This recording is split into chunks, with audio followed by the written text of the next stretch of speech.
All right, so here we have Puma Punku in Bolivia, and I happen to think that a number of the theories are in fact wrong with the theories from the academic world and the ancient astronaut theory world. I think they're both mistaken in some instances, and that's where I want to try to set out what I think is my belief. Being an ancient astronaut theorist, I want to tell you honestly what I think. Now you can see here how there are pieces that are just kind of floating around in midair, and you like dig down to them. This is obviously some kind of they were hit by a flood of something, a landslide or a rush of water, some kind of super flood, whatever, that trapped all the major stones basically up in the air and in positions like that. Because if anyone's just taking them, breaking them apart and taking them to use for something else, they wouldn't bother putting them on fucking like mounds of mud and earth and then burying them. And because it's not like it's wind blown dust particles that have covered it up over time. It's straight up mud. It's straight up. It's not like it's just the natural coverage of dust over time. Okay, I mean it's fucking mud. All right, it was. It's not like if that's what naturally happens over what they say 500 years. I think that's because that's when they say all this was built and happened was just 500 years ago. It was so in 500 years this whole place is filled up with mud thick like that. Nothing happened to it though. That's just natural. That's just time. Okay, no cataclysm, no nothing. Okay, and all these things are just sitting around like this in these crazy ass positions because people came and just broke them apart like that.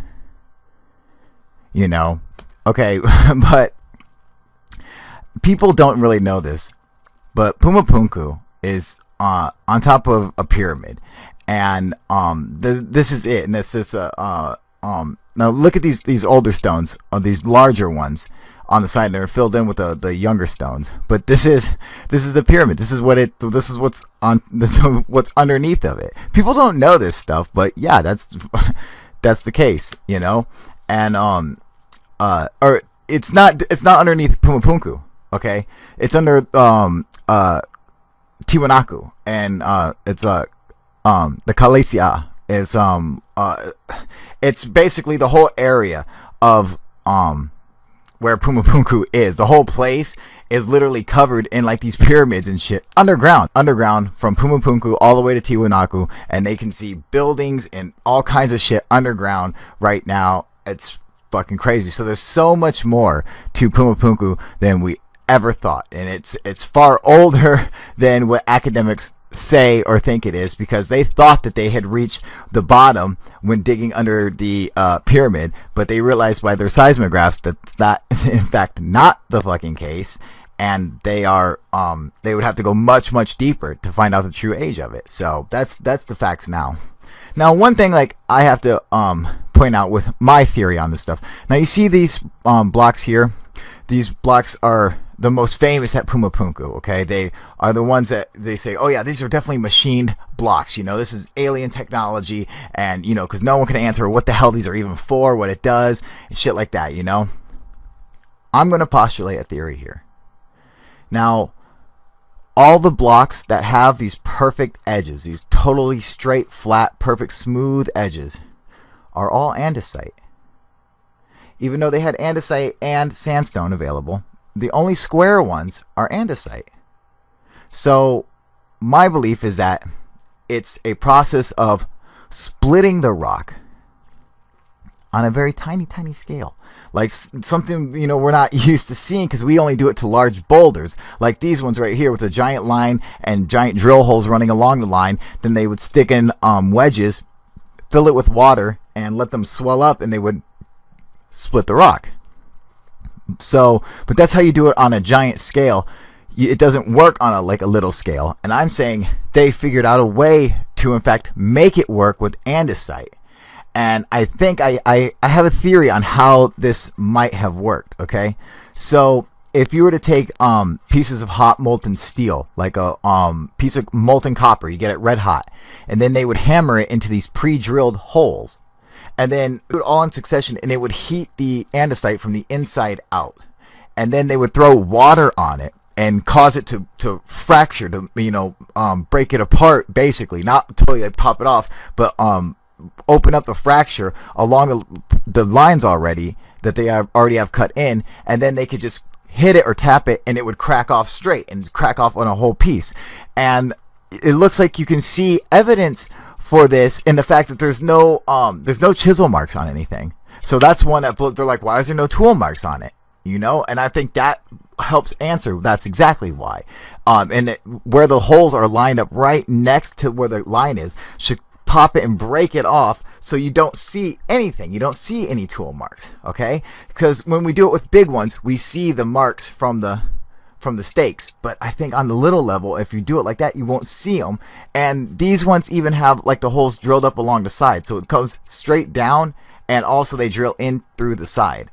And you can actually see that if you look real close.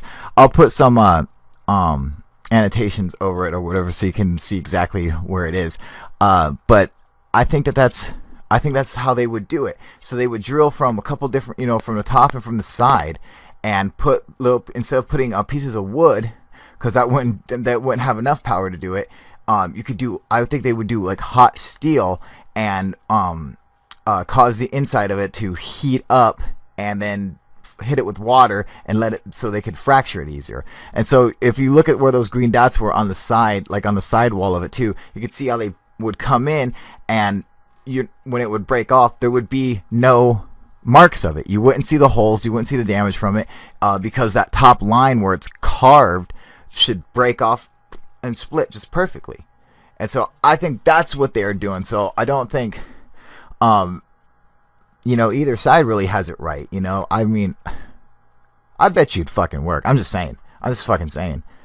I mean, it seems the most logical concept to me. And, I mean, I don't see any other way around it. It makes the most sense to me. And that I'm fucking sticking to it. I really think that's what it is. It's not alien, like the ancient astronaut theorists say. And it's not fucking Dolomite pounders like fucking Chris White says. It's fucking it's like this, and I really think that this is correct. I mean, I could be wrong. I don't have a piece of andesite, and I haven't tested this, okay? But I think I'm fucking right. I'm just saying. I'm just gonna throw that out there. But and there's other interesting things about Puma Punku in Bolivia that are really fucking cool. And one of the things is and even Chris White points this out when he's talking about how they lifted the stones into place. And he's like, oh no, they had like these lifting straps holes cut into them or anything. So let's take a look at this real quick. Okay, what do you think? In depth on two adjacent faces for holding ropes. Did he levitate these blocks? Did they cut those holes? How did they drill that out? Tell me, how did they drill that out? How was that cut out of there? That's what I want to know. That's what makes it so fucking interesting. Not the fact that, oh yeah, that's what you think they were for. You think they were for lifting straps. That doesn't fucking matter. Okay? Tell me, how the fuck did they make a cut like that? Can we make a cut like that? I'm just fucking throwing it out there. If you know how that was drilled out, tell me what tool they used. Tell me the process that they used to drill that kind of hole out. I would fucking love to know it, because I sure as fuck can't find anything on it. So you tell me, alright? Other than that, I'd say you don't know what the fuck you're talking about, man. That I think is just one of the coolest things in the world is the Magna Fuente bowl. It's a prayer bowl that was found in Bolivia, and what's interesting about it is that it has ancient Sumerian cuneiform text written on it, along with designs that are Bolivian. So it has like a mix. Now, what is someone in Bolivia doing writing in cuneiform? How would they know that language? Sumerians were the first civilization. So, I mean, there shouldn't have even been a civilization in Peru that was what we would consider, like a society. But yet there's someone over there doing this writing. It was either that, or someone from that time brought it over to Bolivia. But either which way, it doesn't matter. It's still fucking crazy. Now, there's also other clues that there's a connection between Bolivia and Sumeria. Now, a lot of people might claim, oh, coincidence. But let me show you all the coincidences, and I'll let you guys figure it out for yourself. Right here, the Sumerian piece, you see the 7 planets up there. And then in this Peruvian gold chest piece, this plate or whatever, same thing. And also, it has the Northern Cross, the Tree of Life, a number of Sumerian icons there. And what's, I think, one of the most interesting thing are the pyramids. Peru has pyramids. This is Huaca de la Luna, the Temple of the Moon, and it looks exactly like a fucking ziggurat. I mean, it's crazy. Look how it's built, it's constructed. Yeah, and a lot of people don't know that Peru is full of fucking pyramids, and they just weren't discovered for a long time because they look like nothing but mounds of dirt now. That's like a old, that's like a picture of what they think would be under the sand in Peru. You know, so. I mean, they really have some kick-ass pyramids out there. This is actually iconography inside of Huaca de la Luna, and it shows the passage of time of the ones who came before them. And like, look at the side of this. So you see how it really looks like it has been damaged from rain, you know. And we're talking, this is like by the Atacama Desert. So I don't know when the last time they got rain to be able to do that was, but it had to be a long time ago. Now this too, what you see is a pyramid in Peru. And then this picture that is coming down is a ziggurat from Sumeria. Or Mesopotamia, modern day Iraq. You know, like the Persian area. But yeah, they look real fucking similar. I mean, like the design, the shape, and everything, except it looks like the Peruvian ones kind of, you know, got destroyed a little bit easier. Now, this is these were some bodies that were found like on the side, outside of the pyramid or whatever. But there's some controversy with these guys. So they say it's a king and everything, but none of this his armor would actually fit him. So he would be a really useless king. And I'm almost positive that there's a lot of body parts that are in there that are just body parts. Like that's something they would do when they would bury kings is chop up their slaves and shit and just throw them in there. I don't believe the king's skeleton is actually in there, especially because I've actually seen the pictures where there's stuff moved around and like there's different skulls in place where it should be. So they've been like trying to figure out what looks the best. So I mean, it's just funny. I mean, well, look at the side of that. Isn't that fucking crazy? And it reminds me of the side wall where the Sphinx is and all the water damage on that. Look at the size of this thing. I mean, it's huge, but it really does remind me of the ziggurats of Sumeria. I mean, there couldn't be enough of a coincidence. I mean, it's just crazy. And I think that this is also rain damage.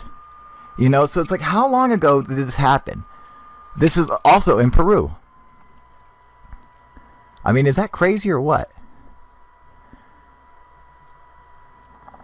This is in Peru. Isn't it like the middle of the city? I mean, look at that. It's so neat. And I believe like this is like where they were making their stones out of this mountain to build this pyramid.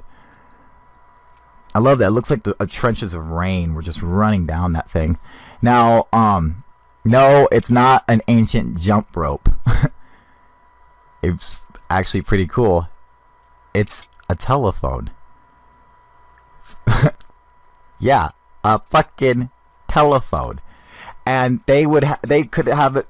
I mean, they could have this ridiculous lengths, and they could hear each other just fine. You know, my belief. You know, being an ancient astronaut theorist, I want to tell you, you know, honestly what I think. Now, you can see here how there are pieces that are just kind of floating around in midair, and you like dig down to them. You know, this is obviously some kind of they were hit by a flood of something. You know, a landslide or a raku in Bolivia. And I happen to think that a number of the theories are in fact wrong with the theories from the academic world and the ancient astronaut theory world. I think they're both mistaken in some instances, and that's where I want to try to set out what I think is burying them, and because it's not like it's wind blown dust particles that have covered it up over time. It's straight up mud. It's straight up. It's not like it's just the natural coverage of dust over time. Okay, I mean it's fucking mud. All right, it was. It's not like if that was that.